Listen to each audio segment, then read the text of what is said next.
On se rencontre aujourd'hui, 25 ans déjà, la tuerie polytechnique que Marc Lépine rentrait dans cette polytechnique et abattait 14 femmes. C'est 25 ans, puis on n'a pas oublié ce geste. Non, on n'a pas oublié. C'est sûr qu'à chaque année, il y a un mouvement de commémoration de ce triste événement au Québec, qui était le 6 décembre 1989. À ce moment-là, Marc Lépine a tué 14 femmes, il en a blessé autant. Il ne faut pas oublier que depuis ce temps-là, c'était le premier événement tragique au Québec qui était ciblé femmes.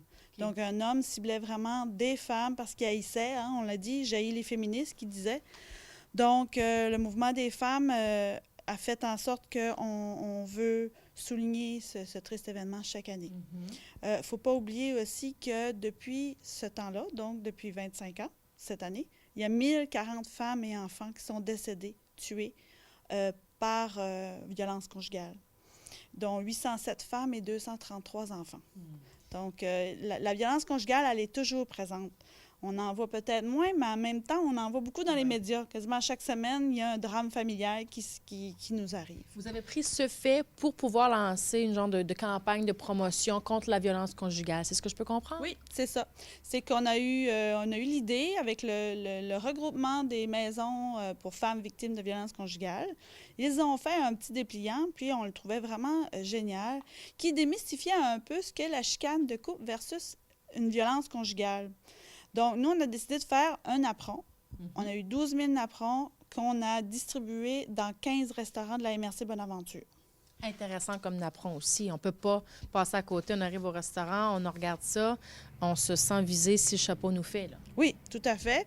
Ce qu'on voulait vraiment démontrer, c'est qu'il y a des éléments dans une chicane de couple qui n'est pas dans un contexte de violence conjugale. Quand il y a une chicane de couple, il n'y a pas de rapport de contrôle. Les rapports sont égalitaires. Dans une chicane de couple, je dis mon opinion, tu dis ton opinion, puis on essaie d'avoir un consensus. Puis si on n'en a pas, bien regarde, on ne commencera pas à se battre. Là, tandis que dans un contexte de violence conjugale, il y a le contrôle, il y a du déni de l'agresseur qui dit que non, lui, il n'a rien fait. Donc la victime se sent encore plus victime, elle se sent seule, elle est isolée, il y a de l'agression. Il y a toujours un gagnant, hein, dans un contexte de violence conjugale, et c'est jamais la victime. C'est toujours l'agresseur qui veut gagner par-dessus tout. Donc, il n'y a pas d'explication non plus. Et on sait aussi que l'entourage, ben, elle n'est pas au fait de ça. Elle est rarement témoin de ce qui se passe. Tandis que quand on chicane, on peut chicaner dans un restaurant, on s'ostine, puis bon, la famille dit « Ah, OK, arrêtez », puis c'est tout, ça finit là. Il n'y a pas de... Un échange d'opinion. Oui, tout à fait. C'est rare qu'on va voir une chicane de couple dans un restaurant, une violence conjugale dans un restaurant. Alors, vous cherchez quoi? Est-ce que les gens aussi, comment je pourrais dire, se retrouvent là-dedans, cette situation, dénoncent? C'est quoi à peu près le but?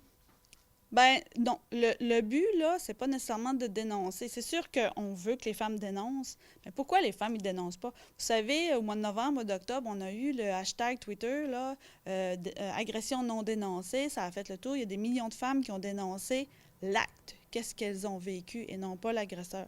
Nous, ce qu'on veut, c'est que les femmes qui vivent la violence conjugale soient capables de faire un pas en avant, puis de...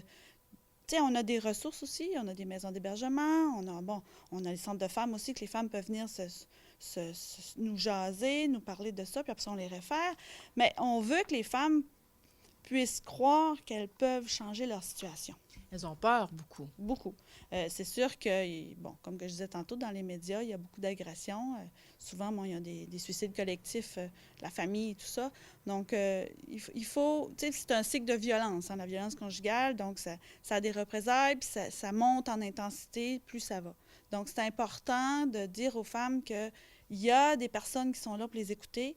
Et oui, il y a dans notre système des moyens pour les aider à se sortir de cette violence-là, parce qu'on ne peut pas vivre dans cette violence-là. Souvent, les femmes, bien, ils ont peur de dénoncer par crainte de l'agresseur aussi, là.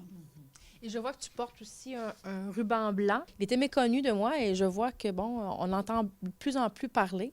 Alors, le ruban blanc vient aussi pour appuyer la cause. Hein? Oui, tout à fait. On demande aux gens, hommes et femmes, enfants, de porter le ruban blanc. On en a laissé dans les restaurants aussi, partout ce qu'on a laissé les napperons, pour dire, moi, je dénonce la violence conjugale. Moi, je ne suis pas en accord avec ça. Parce que quand on fait, on est témoin, rarement, mais quand on peut être témoin, ou quand on sait que bon, notre sœur ou bon, quelqu'un de notre famille vit de la violence conjugale, souvent, on ne fait rien. Et le fait de ne rien dire donne un message à l'agresseur comme quoi que, le monde ne dit rien, il accepte ça. Ose pas s'en mêler, fait que moi, je peux faire ce que je veux. Fait que nous, en portant le ruban blanc, on dit non, moi, j'accepte pas. Puis je veux que la femme qui subit ça puisse savoir qu'elle peut venir m'en parler. Elle peut me dire, moi, je vis de la violence conjugale, je suis à bout, je sais pas quoi faire. Vous pouvez la référer aux maisons d'hébergement, vous pouvez les référer aux polices, vous pouvez les référer à des amis que vous pensez qui sont capables de les aider. Puis on a aussi un numéro sans frais, le SOS Violence conjugale, qui est le 1-800-363-9010. Est-ce que quand même vous remarquez qu'il y a des femmes qui parlent? Est-ce que ça fait son œuvre, toutes ces campagnes-là?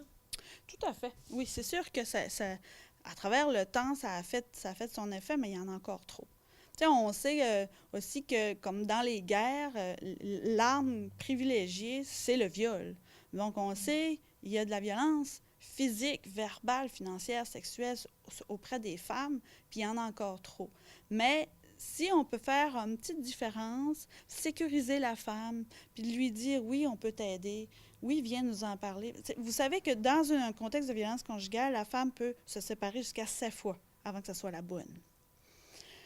Il y a trop de préjugés aussi. Ah, ben, elle reste là parce qu'elle aime ça. On entend ça aussi encore, malheureusement. Oui. Ah, ben, elle reste là parce que... J'espère qu'il change. Oui, c'est ça. Mais oui, la femme, elle espère qu'il change parce qu'en réalité, elle est avec cet homme-là parce que, je veux dire, il y a quelque part, il n'est pas juste mauvais, cet homme-là. Il y a des qualités, il a été bon avec elle, mais il y a un problème de violence en lui qui se reflète sur la femme. Et nous, on veut dire aux femmes, ben vous avez les moyens de sortir de là. Je sais que c'est difficile. Souvent, par manque de ressources financières, elles vont décider de rester là parce qu'elles ne savent pas où s'en aller. Mais il y a toujours un moyen, il y a toujours des solutions. Alors, c'est ça. Il y a toujours une solution, on se raccroche à ça. Oui.